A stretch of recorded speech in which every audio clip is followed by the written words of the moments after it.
El ciclismo profesional de la máxima categoría ha entrado oficialmente en un estado de pánico absoluto, destrucción sistémica y terror competitivo tras consolidarse la exhibición más salvaje, violenta y devastadora de la era moderna de las grandes vueltas. Lo que durante meses fue planificado por las juntas directivas europeas como una campaña lineal, controlada por potenciómetros digitales y protegida por contratos multimillonarios, ha saltado hecho pedazos bajo el fuego implacable de la carretera. La sentencia, que resuena con fuerza demoledora en cada rincón del paddock internacional, es fulminante, directa y no admite ninguna clase de matiz corporativo. Se ha vivido una auténtica masacre en las cumbres, un día de furia total donde el ritmo extraterrestre de Isaac del Toro ha enviado directamente a los capos del viejo continente al infierno deportivo, liquidando de golpe el orgullo del ciclismo de laboratorio. El epicentro de este cataclismo estratégico no se originó por una avería mecánica o un error de cálculo en las zonas de avituallamiento, sino por una decisión visceral que destruye por lo completo los pactos de caballeros y las pizarras tradicionales que pretendían gobernar el pelotón con mano de hierro. En medio de la hostilidad de la alta montaña, donde la altitud extrema reduce drásticamente el suministro de oxígeno disponible y el asfalto ardiente tritura la resistencia celular, el joven prodigio latinoamericano decidió desatar un infierno competitivo sin precedentes. Con una aceleración seca, ensordecedora e indomable, Del Toro rompió la neutralidad del grupo de favoritos, lanzando un hachazo psicológico que ha sepultado de golpe la era de la obediencia ciega y la contención de vatios dentro de las superestructuras continentales. La magnitud de esta carnicería táctica ha desatado una ola de paranoia colectiva entre los patrocinadores y los altos mandos de las escuadras transnacionales, quienes observan con auténtico pavor cómo el control de la carrera ha cambiado de manos de forma definitiva por un decreto tomado en la montaña. Ver a los ciclistas más laureados y mejor pagados de la última década rodando completamente desfigurados por el esfuerzo, buscando desesperadamente una estela que resultaba imposible de seguir, es la confirmación visual de que las jerarquías de laboratorio han sido completamente liquidadas por la cruda realidad biológica. La dirección técnica del tridente corporativo europeo se encontró de golpe sumida en una parálisis moral absoluta, incapaz de emitir directrices coherentes a través de los pinganillos oficiales mientras presenciaban la destrucción total de sus líderes en directo. La onda de choque provocada por la masacre táctica declarada en pleno asfalto por Isaac del Toro no tardó en fracturar por completo los sistemas de comunicación de las superestructuras continentales, desatando escenas de pánico absoluto y parálisis moral en los coches oficiales que seguían la carrera a duras penas. Los directores deportivos del viejo continente, que habían diseñado todo un aparato logístico y publicitario destinado a proteger los intereses financieros de sus líderes millonarios, vieron cómo sus pizarras tácticas se convertían en papel mojado en cuestión de segundos. El ritmo impuesto por el mexicano en la vanguardia, tras desatar un ritmo extraterrestre que rompió el pelotón en 1000 pedazos, era tan destructivo que los vehículos de apoyo mecánico comenzaron a quedar rezagados en el caos de la carretera, incapaces de avanzar entre la enorme cantidad de corredores. Rezagados que caían eliminados uno tras otro. El epicentro de esta quiebra operativa radicó en la total desarticulación de las alianzas defensivas que el bloque tradicional solía tejer en los momentos de crisis para salvaguardar el honor de las potencias del ciclismo de laboratorio. Ante el empuje brutal del mexicano y la insólita guardia pretoriana ejercida por el propio Tadej Pogačar en el grupo de persecución, la supuesta solidaridad entre las escuadras neerlandesas y británicas desapareció por completo. Los capos europeos, hombres que cargaban sobre sus hombros con la presión nacionalista de países enteros y respaldados por patrocinadores de decenas de millones de euros, se encontraron de repente solos ante el peligro, desprovistos del auxilio de sus gregarios más fieles y obligados a dar la cara.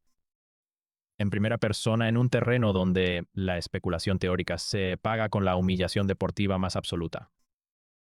La carnicería táctica se hizo evidente cuando los rostros de los líderes del bloque tradicional, cubiertos de sudor, polvo y sal por el esfuerzo agónico, reflejaron la pérdida total de confianza en sus propias posibilidades físicas frente a la emboscada latinoamericana. Las órdenes que recibían a través de los pinganillos oficiales ya no contenían instrucciones sobre vatios estables o vaticinios de recuperación al final del puerto. Los mensajes eran directos y reflejaban la desesperación de unos directores técnicos que se sabían completamente derrotados por la geografía de la montaña y el caos interno del pelotón. La directiva europea se limitaba a suplicar una contención de daños que evitara un colapso total en la clasificación general, asumiendo de facto que la pelea por la corona absoluta del Tour de France había quedado liquidada mucho antes de alcanzar el último tercio de la Gran Vuelta. Mientras el bloque continental se desangraba en la carretera bajo el sol implacable, el búnker del UAE Team Emirates mantenía una calma tensa, pero implacable, midiendo la agonía de sus rivales con el rigor de un cirujano. Los preparadores físicos del equipo sabían perfectamente que la capacidad de Isaac del Toro para sostener intensidades anaeróbicas extremas en altitudes hostiles operaba como una guillotina psicológica sobre el pelotón. Cada demarraje del mexicano, avalado públicamente por el rey saliente de la escuadra, no solo abría una brecha en los cronómetros, sino que sembraba la sospecha de debilidad entre los directores de las estructuras contrarias, quienes comenzaron a cruzarse reproches mutuos en el paddock por la falta de valentía a la hora de saltar a cerrar los huecos de forma inmediata. La parálisis moral alcanzó su punto álgido cuando las imágenes satelitales confirmaron que los trenes de persecución de las escuadras tradicionales se habían disuelto por completo debido al agotamiento prematuro de sus unidades de lujo. Los escaladores de vanguardia, contratados para reventar el pelotón en favor de sus líderes corporativos, terminaron descolgados y buscando grupetos de supervivencia para evitar quedar fuera del límite de tiempo oficial de la etapa. Este colapso estructural dejó a los antes soberbios directores deportivos desarmados ante los micrófonos de la prensa internacional, obligados a contemplar en directo cómo el imperio del ciclismo de laboratorio era completamente triturado por el fuego sagrado de la competición real impuesta por el nuevo capo latinoamericano. La quiebra estratégica se extendió rápidamente a las plataformas de datos de las escuadras rivales, donde los ingenieros de rendimiento intentaban, de manera inútil, recalibrar los potenciómetros en tiempo real. Ver a atletas consagrados romper sus propios umbrales biológicos solo para mantener a la vista la estela del mexicano fue la prueba irrefutable de que el sistema de control lineal ha fracasado de forma definitiva.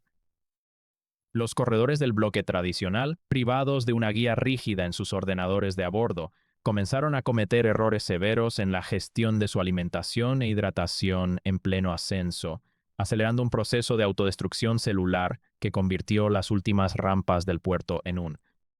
escenario de ruina absoluta ante la mirada atónita de los miles de aficionados congregados en las cunetas contemplando el fin de la era europea. El avance de la competición hacia las rampas intermedias del puerto de categoría especial desató un escenario de pánico generalizado en los vehículos. Oficiales de las escuadras rivales, cuyos ingenieros de sistemas jamás habrían podido prever un quiebre de semejantes proporciones en sus modelos informáticos de rendimiento. Con el asfalto quebrado por las altas temperaturas de la jornada y una altitud reducía drásticamente el suministro de oxígeno disponible para el pelotón, el grupo de los elegidos ingresó en una zona de máxima vulnerabilidad biológica y psicológica. Fue en ese sector crítico, donde las pendientes se mantenían de forma sostenida por encima del 11% de inclinación, donde la millonaria maquinaria publicitaria del bloque tradicional saltó hecha a pedazos ante la brutal realidad impuesta por la masacre definitiva de las cumbres. Isaac del Toro, rodando con una soltura que desafiaba directamente las leyes de la fatiga muscular acumulada, decidió ejecutar una emboscada total en lugar de esperar a las directrices conservadoras de la vieja escuela corporativa europea. Su demarraje no fue un movimiento progresivo para desgastar la resistencia de sus oponentes directos, sino un hachazo seco, ensordecedor e implacable que rompió de forma inmediata todas las referencias de vatios de los potenciómetros digitales del pelotón. La silueta del ciclista mexicano alejándose en solitario entre la multitud, mientras el mismísimo poseedor de los galones históricos se apartaba para frenar cualquier intento de contraataque y vigilar los movimientos de los rivales, desató una oleada de caos en las frecuencias radiales de los Equipos contrarios, cuyos directores deportivos observaban con absoluta parálisis moral cómo las brechas de tiempo en sus pantallas se salían por completo de los parámetros de control establecidos. El pánico institucional alcanzó niveles de auténtico escándalo internacional en el momento exacto en que los jefes de filas de las escuadras transnacionales intentaron coordinar una respuesta física para cerrar la brecha en la carretera. Obligar a corredores que han basado toda su carrera profesional en la gestión lineal del esfuerzo y en la obediencia ciega a los datos de un ordenador de a bordo a responder a un ataque caótico, salvaje y desestructurado resultó ser una trampa mortal colectiva. Los rostros de los supuestos capos continentales se transformaron en un poema de agonía y frustración. Sus pedaleos perdieron de inmediato la finura técnica que tanto ensalzaba la prensa local, volviéndose pesados, lentos y agónicos a medida que el vacío biológico destruía sus reservas energéticas. En medio de la montaña, por intentar seguir el ritmo destructivo impuesto por el latinoamericano. Mientras la carnicería táctica se cobraba víctimas corporativas en cada metro de ascenso, la gestión logística en el coche de asistencia de la formación se ejecutaba con la frialdad matemática de un cirujano militar que asume el cambio de mando estratégico. Los estrategas sabían perfectamente que el daño infligido por el mexicano no era meramente cronométrico, sino profundamente psicológico, fracturando la moral de unos rivales que se creían completamente blindados contra la improvisación debido al peso de sus contratos y a sus trenes de gregarios de lujo. Las pizarras digitales del tridente corporativo quedaron completamente reducidas a escombros en el asfalto, demostrando ante los ojos de millones de aficionados en todo el planeta que cuando el fuego de la competición real se enciende, la audacia y la valentía indomable siempre terminarán por imponer su ley por encima de los números de un laboratorio. La desesperación en las frecuencias internas de radio llegó a tal extremo que las transmisiones captaron el instante en que varios directores técnicos europeos simplemente dejaron de emitir instrucciones tácticas a sus corredores. No había nada lógico que decir a través de los pinganillos oficiales. Los datos biométricos que llegaban en tiempo real a los ordenadores de los coches de apoyo ponían en evidencia que forzar a sus ciclistas estrella a mantener el ritmo de Del Toro implicaba arriesgarlos a sufrir una pájara histórica que arruinaría por completo el resto de la temporada comercial. Las escuadras continentales se vieron obligadas a pactar una tregua silenciosa de pura supervivencia en la carretera, una alianza desesperada diseñada exclusivamente para minimizar la humillación en la línea de meta y evitar que el desastre financiero se convirtiera en una quiebra institucional irreversible. El impacto mediático de esta emboscada comenzó a fracturar los titulares de las principales cadenas de televisión europeas en directo, que no daban crédito a la abdicación pública de los galones por parte del campeón esloveno en favor de su joven compañero. Los analistas que durante meses habían vendido la narrativa de un tour controlado por las tácticas tradicionales tuvieron que reescribir sus editoriales a toda velocidad para intentar maquillar el descalabro absoluto de sus campeones locales en su propio terreno. La superioridad de Isaac del Toro no dejaba margen a las excusas meteorológicas o mecánicas. Era una demostración de fuerza bruta y salvajismo competitivo que desnudaba por completo la alarmante falta de recursos de un pelotón predecible que se ha vuelto esclavo de los ingenieros de rendimiento. La realidad se imponía de golpe sobre las cumbres alpinas. El ciclismo de laboratorio ha muerto a manos de un titán latinoamericano que enviaba directamente a los capos alfiapos al infierno de la carretera, a falta de solo 3 kilómetros para coronar la cima definitiva de la jornada, la épica y el orgullo que las juntas directivas europeas habían construido minuciosamente en torno a sus líderes millonarios se desmoronaron por completo, transformándose en una capitulación histórica en directo ante millones de espectadores. Los directores técnicos del tridente corporativo, refugiados en sus coches oficiales, con los rostros desencajados por la incredulidad, recibieron la confirmación de la telemetría de que Isaac del Toro seguía incrementando su ventaja sin mostrar el más mínimo indicio de fatiga muscular o desgaste biológico. La parálisis moral en las filas del bloque multinacional era absoluta. Ver a los antiguos monarcas del asfalto arrastrar las piernas en un pedaleo agónico, pesado y desprovisto de toda elegancia técnica, fue la prueba definitiva de que los planes corporativos y los vatios de laboratorio habían sido triturados por una tarde de furia implacable desatada por este ritmo alienígena. La carnicería táctica se agudizó cuando los sensores biométricos de los corredores europeos empezaron a registrar niveles críticos de ácido láctico, obligándolos a levantar el pie del acelerador de manera inmediata para evitar un colapso orgánico total en las rampas más hostiles de la montaña. Mientras tanto, en la vanguardia de la carrera, Del Toro continuaba balanceando la bicicleta con una ferocidad indomable, acelerando en las zonas que superaban el 12% de inclinación como si la altitud y la falta de oxígeno no ejercieran ninguna presión sobre su sistema biológico. Esta demostración de fuerza bruta destruyó por completo el orgullo de las escuadras neerlandesas y británicas, exponiendo la vulnerabilidad de un sistema obsoleto que creía tener el control absoluto de las grandes vueltas a través de simulaciones de ordenador y directrices de ingenieros de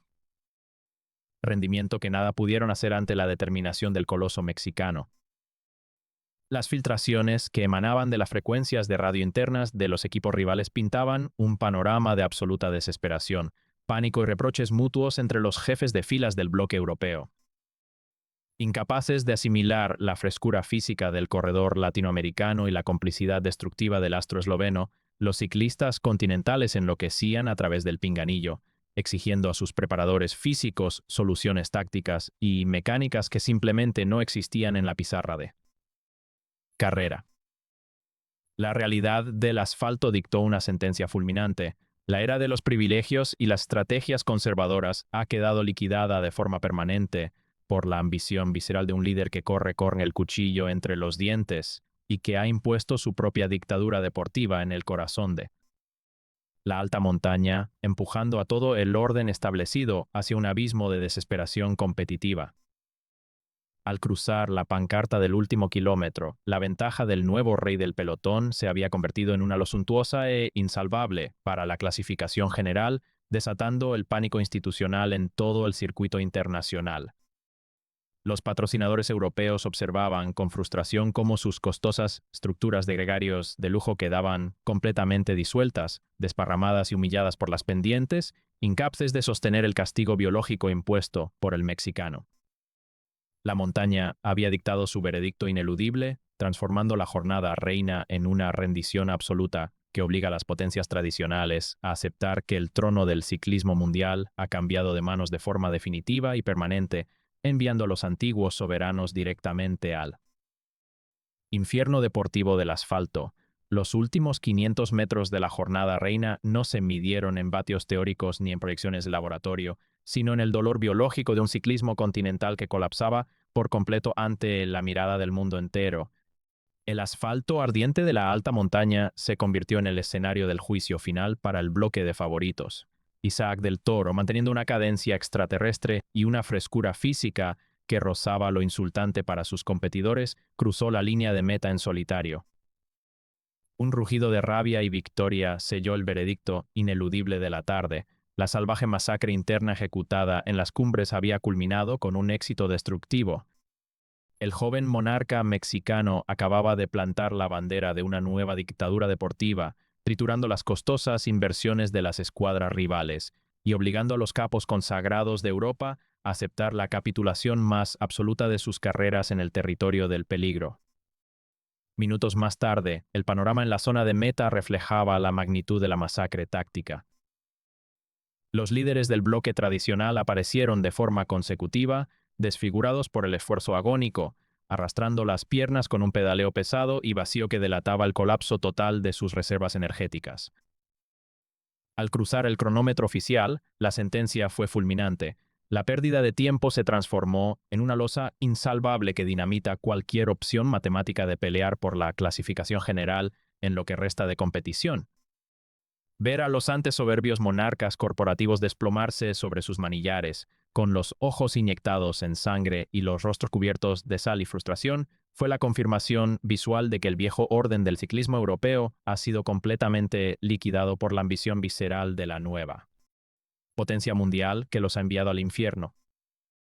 La crisis institucional estalló de inmediato en los autobuses de los equipos rivales, transformando el paddock en un hervidero de reproches y pánico generalizado.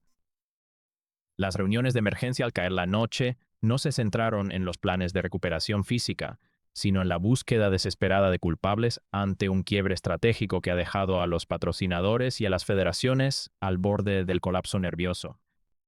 Las frecuencias internas de las escuadras neerlandesas, británicas y francesas ardían con recriminaciones mutuas entre directores técnicos y corredores, incapaces de asimilar cómo la rigidez de sus pizarras digitales fue pulverizada por un ataque caótico y salvaje que desafía todas las simulaciones. Informáticas invernales. La convivencia interna de las estructuras tradicionales ha quedado completamente rota, abriendo una grieta psicológica que promete arrastrar a sus estrellas a una profunda pesadilla competitiva en las próximas etapas.